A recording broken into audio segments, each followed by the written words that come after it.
हम सब रोज मतलब कितनी ही वेब एप्लीकेशंस का इस्तेमाल करते हैं, है ना? हाँ बिल्कुल, सुबह उठने से लेकर रात को सोने तक। पर क्या हमने कभी सोचा है कि इनके पीछे, पर्दे के पीछे कौन सी तकनीक काम कर रही है?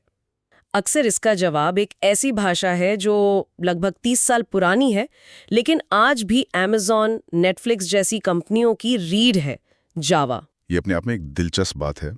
एक तरफ हमारे पास गो और रस्ट जैसी नई एकदम मॉडर्न भाषाएं हैं, और दूसरी तरफ ये पुराना महारथी है जो आज भी मैदान में डटा हुआ है। और आज हम इसी कहानी को समझने की कोशिश करेंगे।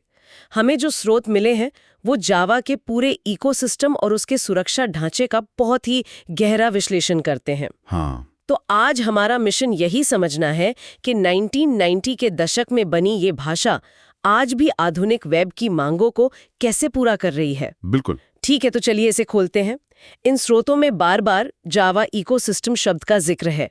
ये सिर्फ कोड लिखने की एक भाषा से तो कहीं ज्यादा लगता है। ये सिर्फ एक भाषा से कहीं ज्यादा है। ये तो अपने आप में एक पूरी अर्थव्यवस्था है।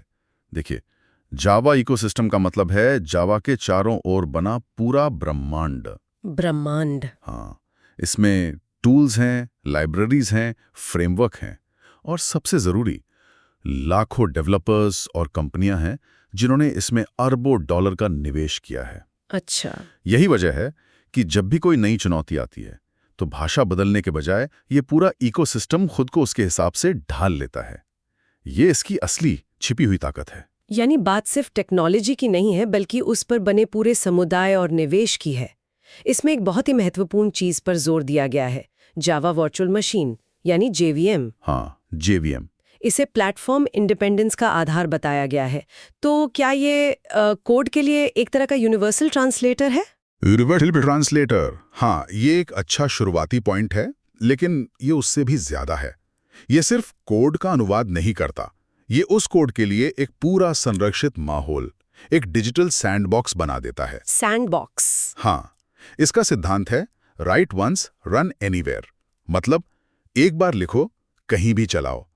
डेवलपर कोड सीधे मशीन के लिए नहीं लिखता, वो JVM के लिए लिखता है। अच्छा। और फिर ये JVM किसी भी ऑपरेटिंग सिस्टम पर, विंडोज, मैक, लिनक्स, उस कोड को चला सकता है। और क्योंकि कोड इस सैंडबॉक्स के अंदर चलता है, वो सिस्टम के बाकी हिस्सों से अलग रहता है। ये सुरक्षा की पहली परत बनाता है। तो JVM की वजह से जावा कहीं भी चल सकता है, ये तो समझ आया। लेकिन कहीं भी चलना और लाखों लोगों के लिए एक साथ चलना, ये दो अलग अलग बातें हैं।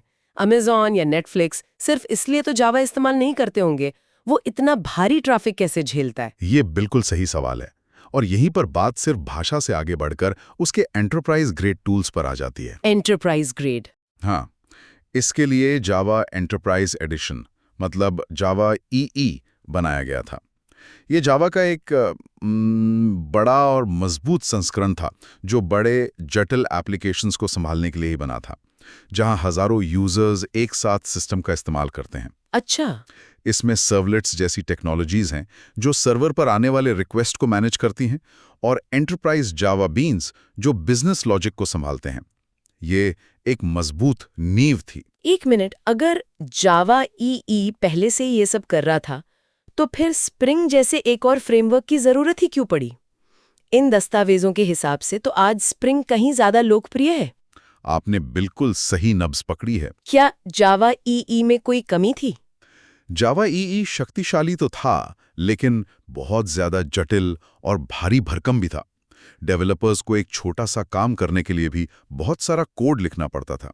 स्प्रिंग फ्रेमवर्क इसी समस्या के समाधान के रूप में आया। उसने एक हल्का और ज्यादा लचीला विकल्प दिया। लचीला कैसे? उसकी सबसे बड़ी खूबी थी उसका मॉड्यूलर आर्किटेक्चर। मतलब आप सिर्फ उन्हीं हिस्सों का इस्तेमाल करते हैं जिनकी आपको जरूरत है। पूरा का पूरा भारी फ्रेमवर्क नहीं उठाना पड़ता। और इसी ने डिपेंडेंसी इंजेक्शन नाम के कॉन्सेप्ट को लोकप्रिय बनाया, है ना? ये सुनने में तो बहुत टेक्निकल लगता है। हाँ, लेकिन इसका आइडिया बहुत सरल है।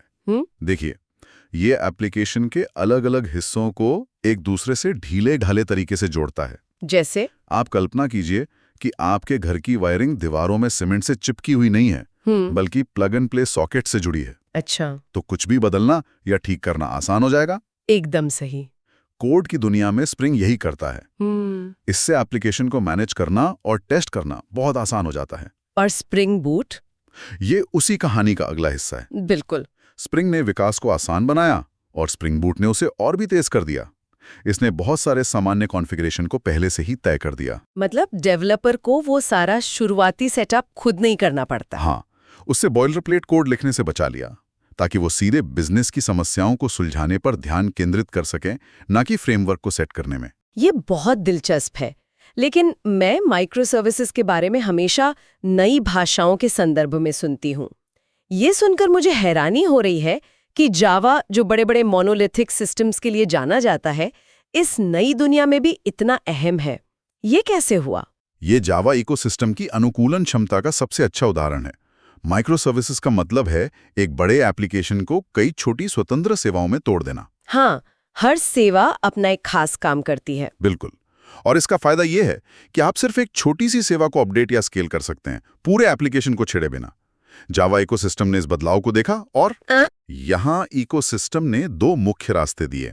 एक, स्प्रिंग इकोसिस्टम को और बड़ा बनाकर, जिसमें स्प्रिंग क्लाउड जैसे टूल्स आए। ये इन छोटी छोटी सेवाओं को आपस में जोड़ने और मैनेज करने में मदद करते हैं। और दूसरा रास्ता? दूसरा, एक ओपन स्टैंडर्ड तरीका अपनाया गया, जैसे एक्लिप्स माइक्रो प्रोफाइल।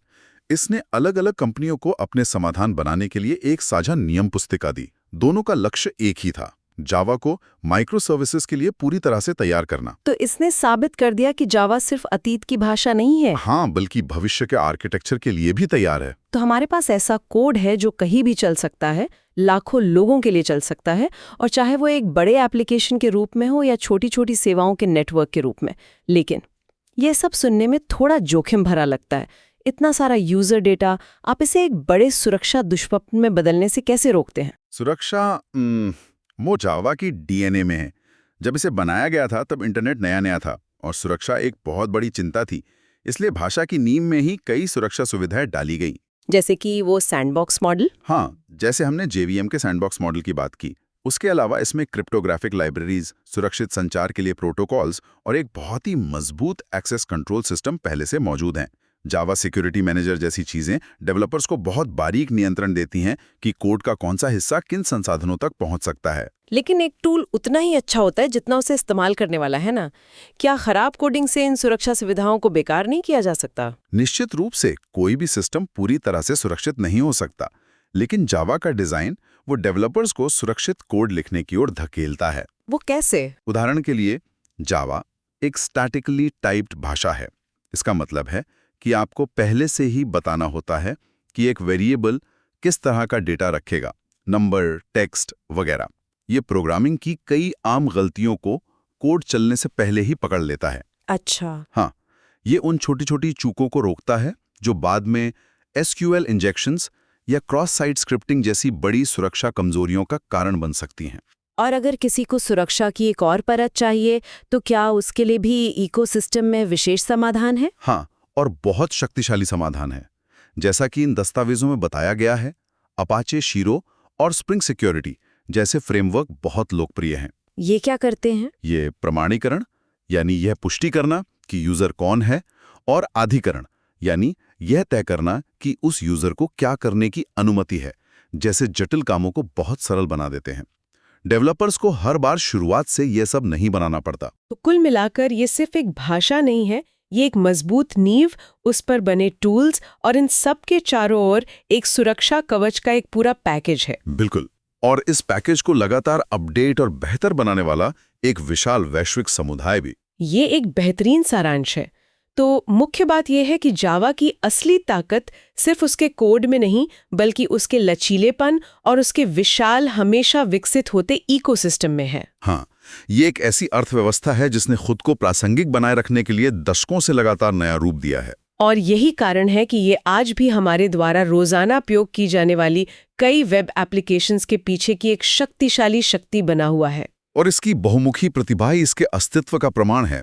बड़े मोनोलिथिक एप्लीकेशन से लेकर छोटी छोटी स्वतंत्र माइक्रो सर्विसेज के नेटवर्क तक सब कुछ बनाने की इसकी क्षमता, इसके शानदार डिजाइन और उस पर बने इकोसिस्टम की देन है। ये दिखाता है कि एक अच्छी नींव पर आप समय के साथ कितनी भी अलग अलग तरह की इमारतें खड़ी कर सकते हैं। बिल्कुल। ये पूरी चर्चा एक दिलचस्प सवाल उठाती है। हमने देखा कि कैसे जावा का इकोसिस्टम खुद को मोनोलिथ से माइक्रो सर्विसेज के दौर में ढालने में कामयाब रहा। तो वेब डेवलपमेंट में अगला बड़ा आर्किटेक्चरल बदलाव क्या हो सकता है?